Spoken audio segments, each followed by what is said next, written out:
Welcome to horror studio. ये कहानी 3 बच्चों की है जो अपने माता पिता के साथ एक घर में रहते थे और उनके घर की कुछ ही दूरी पर उनके दादा दादी का घर था। सोनू जो कि सबसे बड़ा था घर का, और मोनू जो कि दूसरा, और सबसे छोटी स्वाति जो कि बहुत ही प्यारी बच्ची थी। सोनू की उम्र 12 साल थी, मोनू का उम्र 10 साल और स्वाति जो थी वो 7 साल की थी। ये तीनों बच्चे बहुत ही ज़्यादा शरारती और बहुत ही अच्छे थे।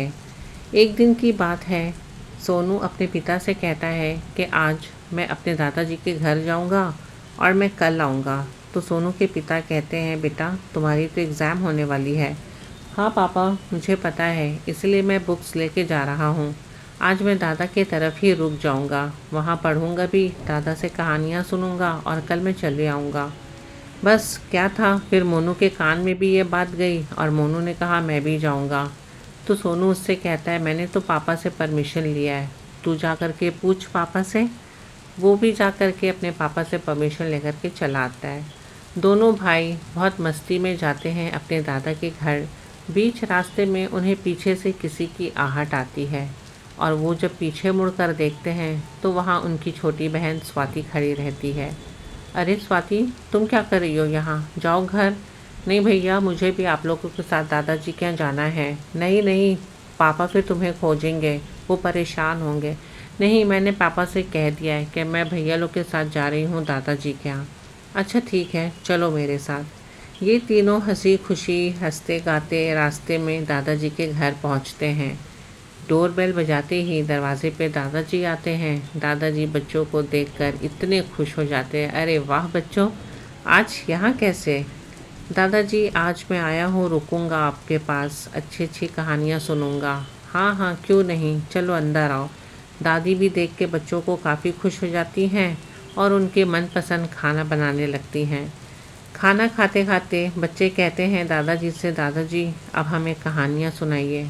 तो दादाजी कहते हैं हाँ बेटा, पहले आप खाना ख़त्म कर लो, फिर हम बाहर चलेंगे आइसक्रीम खाने और मैं रास्ते में ही आप लोगों को कहानियाँ सुनाऊंगा। सारे बच्चे खुशी खुशी खाना खाते हैं और तैयार हो जाते हैं बाहर जाने के लिए। रास्ते में दादाजी बच्चों को कहानियाँ सुनाते सुनाते एक चौराहा पे पहुँचते हैं। वो चौराहा बिल्कुल भी अंधेरा रहता है, वहाँ रोशनी नहीं रहती। तभी मोनू पूछता है, दादाजी यहाँ इतना अंधेरा क्यों है? स्ट्रीट लाइट भी है लेकिन जल नहीं रही है। हाँ बेटा, यहाँ अक्सर ऐसे ही होता है। यहाँ जब भी कारपोरेशन वाले लाइट लगाने आते हैं, पता नहीं क्यों एक ही 2 रोज़ में यहाँ की लाइट खुद ब खुद ख़राब हो जाती है। स्वाति, दादाजी मुझे डर लग रहा है। नहीं बेटा, डरने की कोई बात नहीं है, आप साथ साथ चलो। थोड़ी दूर जाते हुए चौराहा पे दादाजी अचानक सोनू का हाथ पकड़कर ज़ोर से अपनी तरफ टान लेते हैं और एक गाड़ी की रोशनी वहाँ पर पड़ती है। तभी मोनू चिल्लाते हुए बोलता है, दादाजी क्या हुआ? कुछ नहीं। दादाजी सोनू से पूछते हैं, बेटा तुम्हारा पैर क्या किसी चीज़ पर पड़ा? तो सोनू कहता है, नहीं दादाजी, मैं तो बस अब अपना कदम रखने ही वाला था तो आपने मुझे खींच लिया। क्यों, क्या हुआ दादाजी? दादाजी वहाँ थोड़ी देर के लिए खामोश हो जाते हैं और ये सोचते हैं कि मैंने जो देखा है, क्या मैं ये सब चीज़ बच्चों से बताऊं या ना बताऊं। फिर उनके मन में ये ख्याल आता है कि बच्चों को इन चीज़ के बारे में जानकारी होनी चाहिए। दादाजी अपने पॉकेट से अपना मोबाइल निकालते हैं और मोबाइल की लाइट जलाकर वो बच्चों को दिखाते हैं। चौराहा में एक पोटली पड़ी हुई रहती है जिसमें सिंदूर, फल और गुड्डा ये सब बिखरा हुआ रहता है। अभी दादाजी ये बात सोच ही रहे थे, तभी स्वाति उनसे पूछती है, दादाजी ये क्या है? यहाँ पे तो फल पड़े हुए हैं और ये देखिए ये गुड्डा, क्या मैं इसे उठा लूँ? नहीं नहीं बेटा, तुम इसे हाथ भी नहीं लगाना, और हाथ तो दूर की बात है, तुम लोग उधर देखो भी नहीं, चलो घर चलो। तभी मोनू पूछता है, दादाजी ये क्या है, बताइए तो सही। और सोनू भी, हाँ दादाजी आपने मुझे खींचा क्यों, बताइए तो मुझे। ठीक है, मैं तुम्हें बताऊंगा, लेकिन पहले यहाँ से चलो और उस चीज़ की तरफ मुड़कर देखने की ज़रूरत भी नहीं है। दादाजी बच्चों को लेकर जैसे तैसे घर पहुँचते हैं और घर पहुँचते ही वो उसकी दादी से सारी बात बताते हैं। दादी भी परेशान होती हैं और सोनू के पास आकर पूछती हैं, बेटा क्या तुम्हारी पैर वैर तो नहीं पड़ी थी उन चीज़ों पर? नहीं नहीं दादी जी, मैं जैसे ही अभी पैर रखने ही वाला था तो दादा ने मुझे खींच लिया। चलो शुक्र है, कोई बात नहीं। नहीं दादी, आप बताइए, दादा तो बता ही नहीं रहे हैं, लेकिन ये क्या है? तभी दादाजी बच्चों से कहते हैं कि बेटा, आज मैं आप लोगों को जो जा रहा हूँ बताने के लिए, आप लोगों को इस पर ध्यान रखना होगा, क्योंकि हमारे समाज में कुछ ऐसे लोग हैं जो ये काम करते हैं और बिना दूसरे का सोचे हुए लाके वो बीच रास्ते पे छोड़ के चले जाते हैं, यानी कि अपनी मुसीबत दूसरे के सर। क्या दादाजी, कुछ समझ में नहीं आ रहा है, मुझे बताइए तो सही। ठीक है, मैं आप तीनों को बताता हूँ। ये एक जादू टोना, काला जादू है, वशीकरण कहते हैं। ये बहुत ज़बरदस्त होता है। ये अपना उतारा दूसरे के ऊपर डाला जाता है, जो कि इसे चौराहा पे ही लोग फेंकते हैं। तो आइंदा बेटा, अगर आप रास्ते में ऐसी कुछ चीज़ें देखें तो आप उनके तरफ मुड़ कर के भी ना देखें। ठीक है दादाजी, लेकिन मुझे कुछ समझ में नहीं आई। अभी बस यही बात दादाजी ने कहा तभी घर की लाइट चली गई। तभी मोनू बोलता है, दादाजी कहीं ऐसा तो नहीं कि वहाँ का भूत हमारे घर में आ गया? कुछ होते हुए भी और ना होते हुए भी दादाजी के दिल में भी ये वहम थोड़े देर के लिए घर कर गई कि क्या मैंने इस चीज़ का नाम लिया है, क्या ये मेरे घर में आ चुकी है? लेकिन दादाजी नज़रअंदाज करते हुए कहते हैं, नहीं नहीं, ऐसी कोई बात नहीं है। चलो अब काफ़ी देर हो गई है, मैं तुम्हें कहानी सुनाता हूँ। कल सुबह तुम्हें घर भी जाना है। सारे बच्चे कहानी सुनते सो जाते हैं। दूसरे दिन सुबह होती है। सोनू, मोनू और स्वाति नाश्ता करते हैं। दादी बहुत बेहतरीन पकवान बनाती हैं उनके लिए, और नाश्ता करने के बाद वो तीनों अपने घर के लिए निकल जाते हैं। रास्ते में जाते ही दादाजी पीछे से कहते हैं, बेटा, मैंने जो आप लोगों को समझाया है उसे आप हमेशा याद रखिएगा। रास्ते में किसी भी किस्म की चीज़ उसे लांघना नहीं है और देखना भी नहीं। हाँ दादाजी, मुझे पता है। ये कह के तीनों बच्चे बड़ी खुशी खुशी अपने घर के तरफ निकल जाते हैं। जैसे ही बच्चे घर पहुंचते हैं, मम्मी पापा बहुत खुश होते हैं। अरे वाह, तुम लोग आ गए, क्या बात है, बहुत खुश लग रहे हो। तभी स्वाति, जो कि बिना किसी सवाल पूछे हुए सारी बात अपने पापा से शेयर करती है और अपनी मम्मी जो उसकी किचन में रहती हैं उन्हें भी जाके बोलती है, मम्मी पता है, कल हम दादाजी के साथ आइसक्रीम खाने के लिए गए थे और रास्ते में एक अजीब सी चीज़ पड़ी मिली, जिसे दादाजी ने सोनू भैया को ज़ोर से पकड़ के टान दिया अपनी तरफ। क्यों, क्या चीज़ थी वो? पता नहीं मम्मी, दादाजी बता रहे थे कुछ काला जादू, कुछ ऐसा। मम्मी घबरा करके किचन से बाहर आती है और सोनू से पूछती है, बेटा आपने पैर वैर तो नहीं रखा था ना उन चीज़ों पर? नहीं नहीं मम्मी, मैंने पैर नहीं रखा, बस मैं अब रखने ही वाला था तो दादाजी ने मुझे खींच लिया। मम्मी ये बात सुनकर काफ़ी घबरा जाती है और सोनू के पापा से कहती है कि मुझे बहुत डर लग रहा है। तो सोनू के पापा कहते हैं, नहीं नहीं, तुम चिंता मत करो, ऐसा कुछ हुआ नहीं है। अगर ऐसा कुछ रहता तो बाबूजी मुझे ज़रूर कॉल करके बताते। अभी ये बात ही कर रहे थे, इनकी फ़ोन की बेल बजती है और सोनू के पापा फ़ोन उठाते। जब फ़ोन पे बात करते उस वक्त सोनू के पापा के चेहरे पर एक शॉक सा रिएक्शन रहता और वो बिना चप्पल पहने हुए घर से दौड़कर भाग जाते। सोनू की मम्मी उनसे पूछती रहती, अरे बताइए तो हुआ क्या, किसका कॉल है, कुछ बता करके तो जाइए। लेकिन वो कुछ नहीं बताते और दौड़े दौड़े भाग जाते हैं। सोनू के पापा जब अपने घर पहुंचते हैं तो उनके घर के बाहर काफ़ी भीड़ लगी हुई रहती है और जब घर के अंदर जाते हैं तो वो देखते हैं कि उनके पिता का देहांत हो गया रहता है। सोनू की दादी बहुत रो रो करके अपने बेटे से कहती हैं कि तुम्हारे पापा इस दुनिया से चले गए। लेकिन माँ, अभी तो बाबूजी बिल्कुल भी ठीक थे, बच्चे अभी तो आए हैं आपके यहाँ से, क्या हो गया उन्हें? पता नहीं बेटा, बच्चे जैसे ही घर से बाहर गए तुम्हारे दादाजी बोलने लगे, मुझे अच्छा नहीं लग रहा है, मैं सोने जा रहा हूँ। और बस मैं जब उन्हें उठाने के लिए गई तो मैंने देखा कि वो अब इस दुनिया में नहीं रहे। सोनू के पापा काफ़ी उदास हो जाते हैं और वो अपने घर पे कॉल कर अपनी पत्नी से सारी बात बताते हैं। सोनू की मम्मी वहीं पर शॉक्ड हो जाती है और ये सोचती है कि अब मैं बच्चों से क्या बोलूँगी, मैं उन्हें क्या समझाऊँगी, जबकि सोनू अपने दादाजी का काफ़ी चहीता लाडला रहता है, जो कि अपने दादा के बगैर एक पल भी नहीं रह सकता। तभी सोनू अपने माँ के पास आकर पूछता है, क्या हुआ माँ, आप रो क्यों रही हैं? और पापा भी ऐसे बाहर चले गए बिना चप्पल पहने हुए, क्या बात हो गई? कुछ नहीं बेटा, चलो हम लोगों को चलना है। कहाँ चलना है? चलो मैं मेरे साथ चलो, मैं रास्ते में अब समझाती हूँ। मोनू और स्वाति तुम भी चलो मेरे साथ। सोनू की माँ स्वाति और मोनू को अपने पड़ोस के घर में छोड़ देती है और सोनू को लेकर के वो उसके दादा के घर पहुँचती है। वो जैसे ही उसके दादा के घर पहुँचती है तो सोनू अपनी माँ से सवाल करता है, माँ आप मुझे दादाजी के घर मैं तो बस अभी आया हूँ दादाजी के घर से, और ये दादाजी के घर में इतनी भीड़ क्यों लगी है, लोग क्यों जमा हैं यहाँ पे? वो बेटा तुम्हारे दादाजी की तबीयत ठीक नहीं है ना, इसलिए चलो अंदर चलो। तबीयत ठीक नहीं है? पर दादाजी तो अभी बहुत अच्छे थे, हमारे साथ नाश्ता किए, हमारे साथ हंसे बोले, हम लोगों को चॉकलेट का पैसा भी दिए। हाँ हाँ मुझे पता है, लेकिन उनकी तबीयत ख़राब हो गई है, चलो अंदर चलो।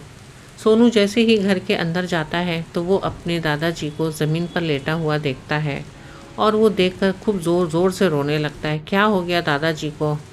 सोनू के पापा उससे कहते हैं, बेटा तुम्हारे दादाजी की तबीयत ठीक नहीं है, बस डॉक्टर अभी आने ही वाला है।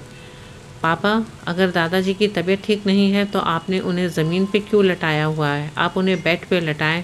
हाँ बेटा लेटाएंगे उन्हें। सोनू की माँ सोनू को समझाते हुए दूसरे रूम में ले जाती है।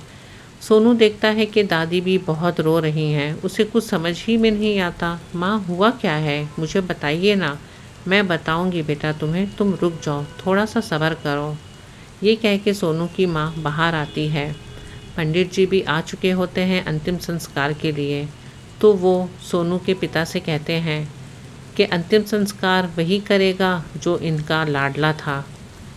तो सोनू के पापा सोचते हैं कि अब तो मुझे सोनू को ये सारी चीज़ें बतानी होगी, जबकि सोनू काफ़ी छोटा है और वो कभी शमशान वगैरह गया भी नहीं है।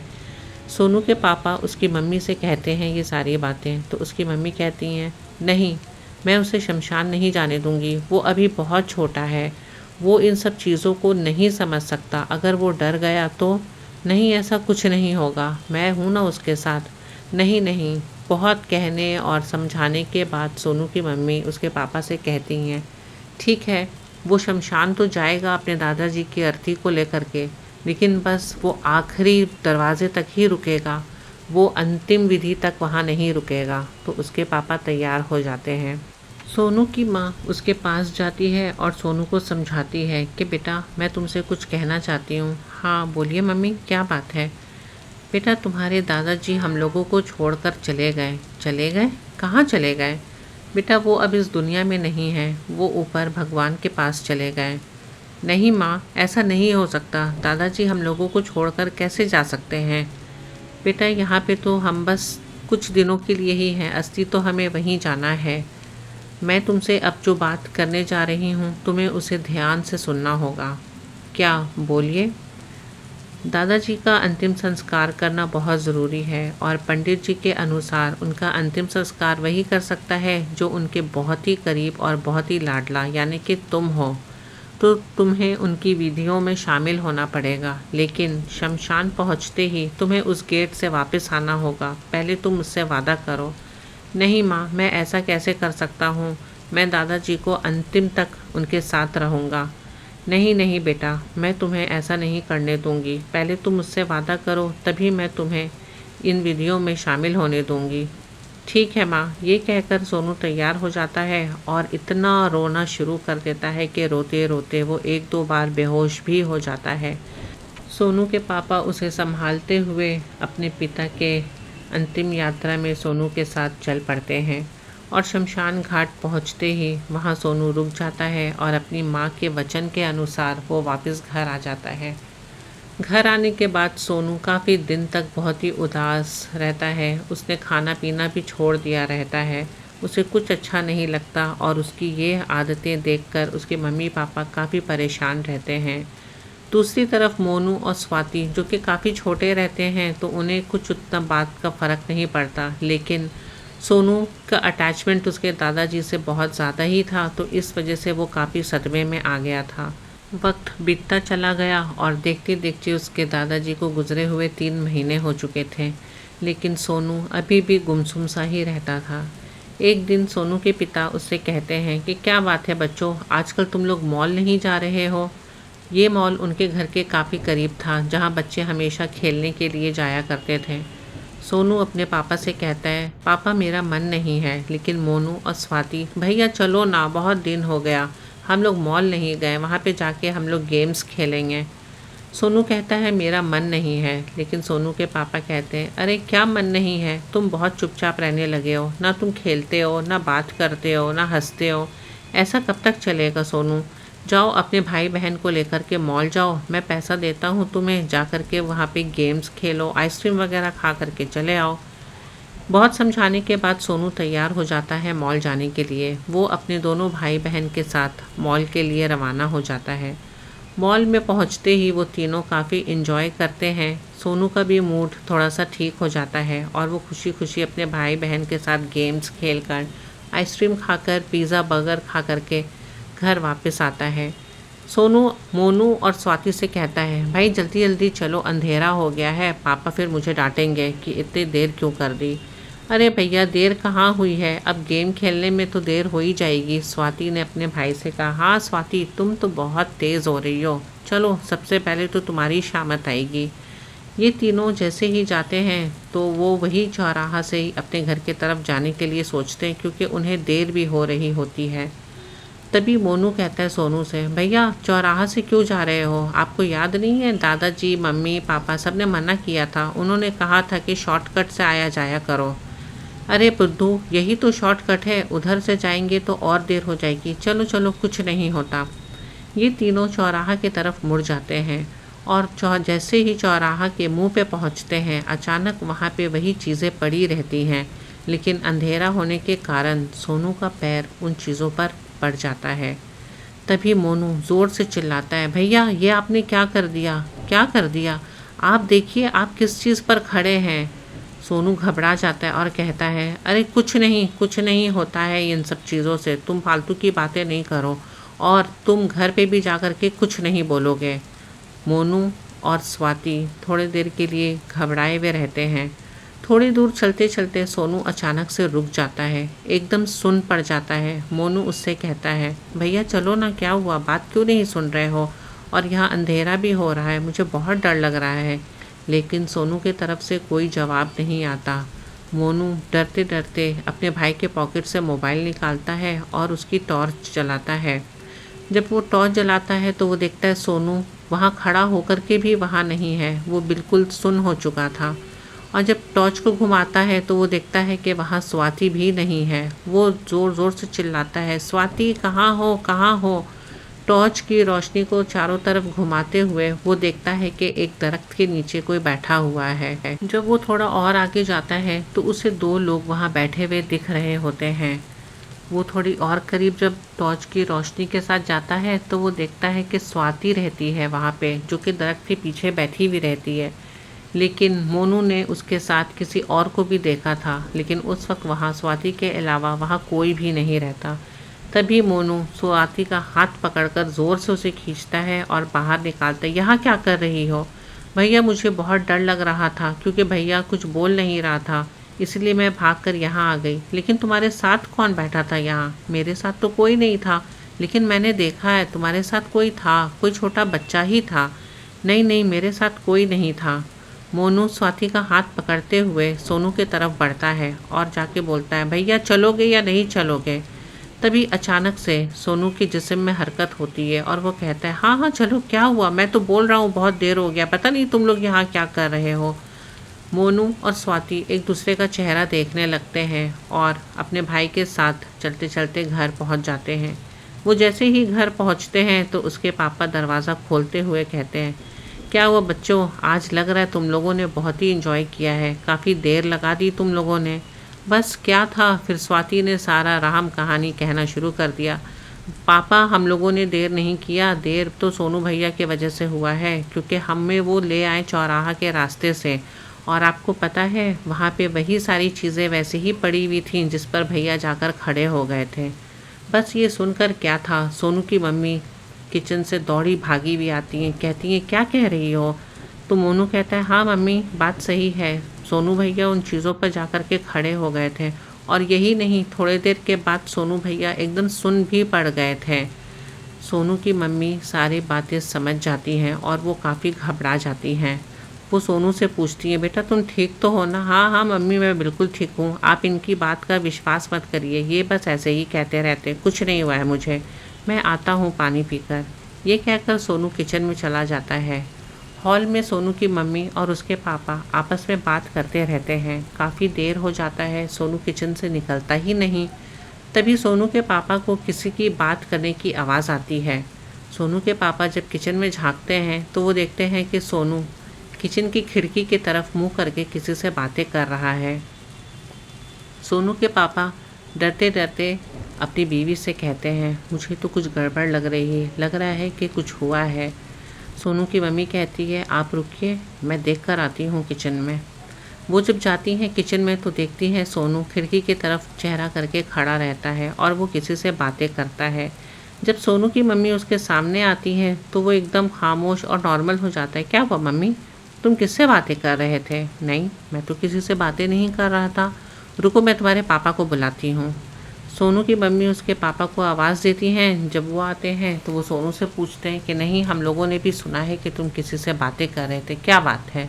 और तुम्हारी आंखें भी लाल हो रही हैं। तभी सोनू के पापा उसकी मम्मी से कहते हैं, तुम बाहर की तरफ जाके देखो, हो सकता है इसका कोई दोस्त हो जो खिड़की पर आकर इससे बात कर रहा हो। सोनू की मम्मी जल्दी जल्दी बाहर जाती हैं और वो देखती हैं कि बाहर तो कोई भी नहीं रहता है, पीछे की तरफ भी नहीं, आगे की तरफ भी नहीं। वो आके कहती है, नहीं, बाहर कोई भी नहीं है। फिर सोनू के पापा उससे पूछते, तुम किससे बात कर रहे थे बेटा? नहीं पापा, मैं तो किसी से भी बात नहीं कर रहा था, मैं तो पानी पी करके खड़ा था, बस अब आने ही वाला था कि मम्मी मुझसे आकर के ये सब पूछने लगी। अच्छा चलो ठीक है, कोई बात नहीं, अपने रूम में जाओ तुम। ये कह कर के उसके मम्मी पापा इन बातों को नज़रअंदाज कर देते हैं और सोचते हैं शायद वो अभी तक अपने बाप दादाजी के सदमे से बाहर नहीं निकला है, उसी का असर है। थोड़ी देर के बाद रूम में से फिर किसी की बात करने की आवाज़ आने लगती है। तब सोनू के पापा रूम में जाते हैं और देखते हैं कि सोनू किसी से बात कर रहा है। फिर वो सोनू से पूछते हैं कि सोनू, तुम किससे बात कर रहे हो? लेकिन सोनू कुछ जवाब ही नहीं देता। वो पीछे की तरफ मुड़ा हुआ रहता है। सोनू के पापा उसके कंधे पर हाथ रखते हैं। जब वो उसके कंधे पर हाथ रखते हैं और जब सोनू पीछे मुड़ता है तो उसकी आंखें एकदम लाल हुई हुई रहती हैं और सोनू का चेहरा बदला हुआ सा रहता है, जो कि बहुत ज़्यादा ही गुस्से में लगता है। और वो दो मर्दाने के आवाज़ में वो बोलता है अपने पिताजी से, तुमको क्या प्रॉब्लम है? तुम मुझे बार बार क्यों परेशान कर रहे हो? सोनू के पापा समझ जाते हैं कि ये लग रहा है कि कुछ गड़बड़ हो गई है। वो कमरे से बाहर आकर अपनी माँ को फ़ोन करते हैं और कहते हैं, माँ, आज मॉल गए थे बच्चे और वहाँ से आने वक्त सोनू के साथ ये सब हो गया। सोनू की दादी उसे सलाह देती हैं कि बेटा एक काम करो, तुम्हें तो हनुमान चालीसा नहीं आता है, बहू को बोलो हनुमान चालीसा पढ़ने के लिए। माँ, उसे भी कहाँ आता है।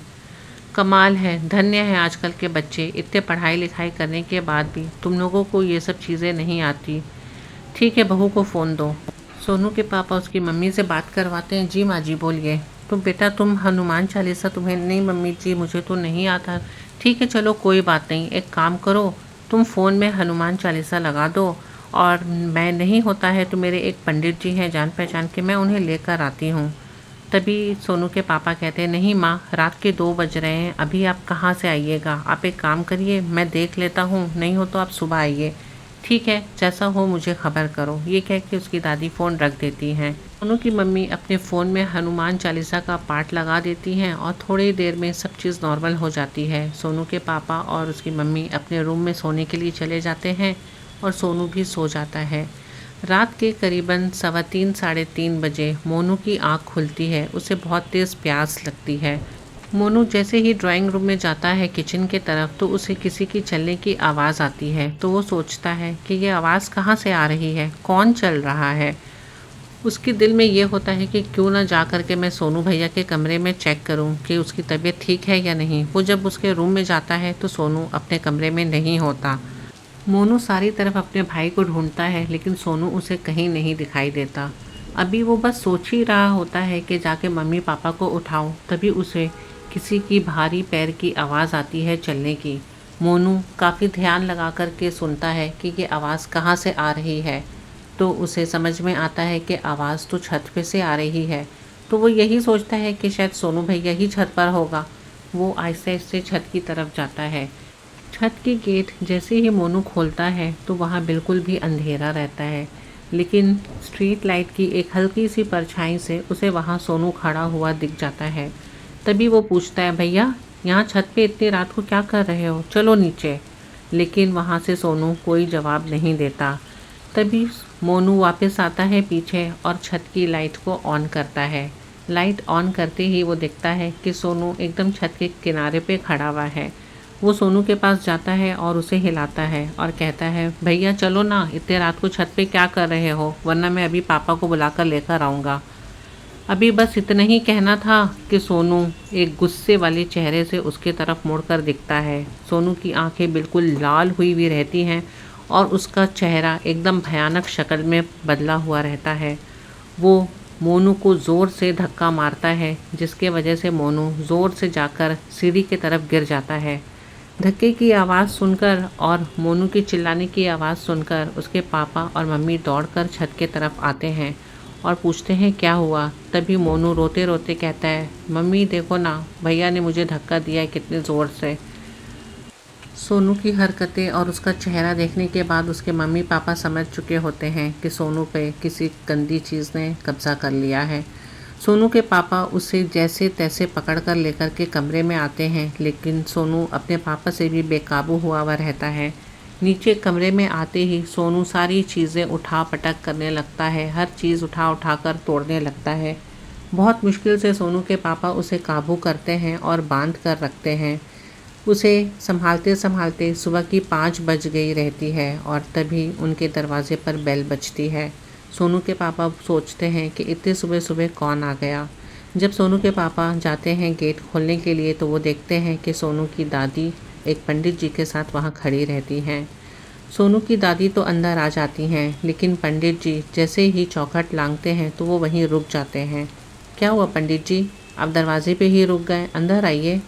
पहले मुझे ये बताइए कि ये लड़का बाहर से जब आया था तो ये क्या पहन कर आया था। मेरा कहने का मतलब है इसके पैर में जूती चप्पल जो भी थी वो कौन सी थी। वो तो मुझे पता नहीं, रुकिए मैं पूछ कर बताता हूँ। सोनू के पापा मोनू के पास जाते हैं और मोनू से पूछते हैं, भैया ने कौन सा शूज़ पहना था या सैंडल पहना था बताओ।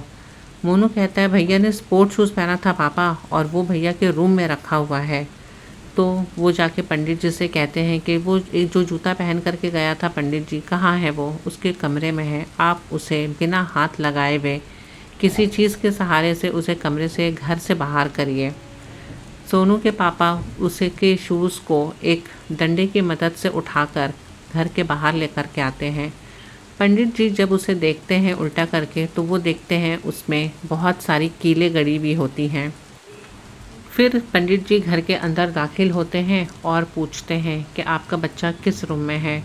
सोनू के पापा इशारे से बताते हैं कि इसी कमरे के अंदर हम लोगों ने उसे बांध कर रखा है क्योंकि वो बहुत ज़्यादा ही बेकाबू हो रहा था, मुझे पता है। पंडित जी, उसके पापा और उसकी दादी जैसे ही कमरे में जाते हैं, लेकिन सोनू अपने होशो हवास में नहीं रहता। उसका चेहरा एक भयानक रूप धारण किया हुआ रहता है। उसकी आंखें एकदम लाल खून की तरह हुई हुई रहती हैं और सोनू के अंदर से एक नहीं करीबन 3-4 आवाज़ें आई हुई रहती हैं। पंडित जी उसकी दादी से, उसके पिता से और सोनू की माँ से कहते हैं कि आप लोग कमरे से बाहर चले जाएं। मुझे जो भी विधि करनी होगी वो मैं खुद करूँगा। मैं नहीं चाहता हूँ कि इस कमरे में कोई भी रहे। सोनू की दादी इन बातों को समझती हैं और सोनू की माँ, जो कि काफ़ी रोती रहती है, उसे समझाती हैं कि चलो बेटा कमरे से बाहर, पंडित जी हैं वो सब ठीक कर देंगे, तुम्हें चिंता करने की कोई ज़रूरत नहीं है। पंडित जी कमरे के अंदर करीबन आधा घंटा तक रहते हैं और आधा घंटा 45 मिनट के बाद वो दरवाज़ा खोलते हैं। तभी सोनू के पापा, क्या हुआ पंडित जी, मेरा बच्चा ठीक तो है ना। जी जी, आपका बच्चा बिल्कुल ठीक है, कोई घबराने की बात नहीं। आपका बच्चा एक नहीं पूरे 7 लोगों को अपने साथ लेकर आया था घर के अंदर। 7 लोगों को? जी हाँ, जो वशीकरण या काला जादू टोटका करके लोग रास्ते में फेंक देते हैं वो तो दूसरे के घर ही आ जाते हैं। तो वो एक नहीं 7 लोग थे जो आपके बेटे के साथ आ गए थे। लेकिन अब कोई चिंता की बात नहीं, मैंने इसे इस शीशी में बंद कर दिया है। लेकिन अब तो मेरे बच्चे को कोई परेशानी नहीं होगी। नहीं, अब आपके बच्चे को कोई परेशानी नहीं होगी। लेकिन हाँ, आपको एक काम करना होगा। जी बोलिए। पंडित जी कहते हैं, ये शीशी आपको एक पुरानी बरगद के गाछ के नीचे दबानी है। ज़मीन गड्ढा करके उसके अंदर उसे दफन कर देना है। और हाँ, जब आप उसे दबाकर वापस आएँ तो आप पलट कर ना देखें। सोनू के पापा फिर भी उनसे पूछते हैं कि ठीक है पंडित जी, जैसा आप कहेंगे मैं वैसा ही करूँगा, लेकिन अगर मुझे किसी की आवाज़ या कुछ भी ऐसा लगा तो मैं पलट कर देख सकता हूँ? नहीं, आप तभी पलटेंगे जब आप 21 कदम चल चुके होंगे, वरना कोशिश करिएगा कि आप नहीं पलटें। और हाँ, जो सोनू का जूता घर के बाहर पड़ा हुआ है, उसे भी आपको एक थैले में डालकर उसे वहीं दफन करना होगा। बस ये सारी बातें सुनकर सोनू के पिता उसी वक्त वो शीशी और वो जूते का पैकेट ले करके एक बरगद के पेड़ के पास पहुंच जाते हैं और उस बोतल को और उस शूज़ को वहीं पर दफन करके बिना मुड़े हुए वो अपने घर वापस आ जाते हैं। और उस दिन के बाद से उनके घर में वैसे ही शांति रहती है और सोनू भी बिल्कुल नॉर्मल स्वभाव का हो गया रहता है। अब उनके घर में कोई भी प्रॉब्लम नहीं रहती है। इसीलिए कहा जाता है दोस्तों कि अपना किया दूसरा पर कभी नहीं करना चाहिए।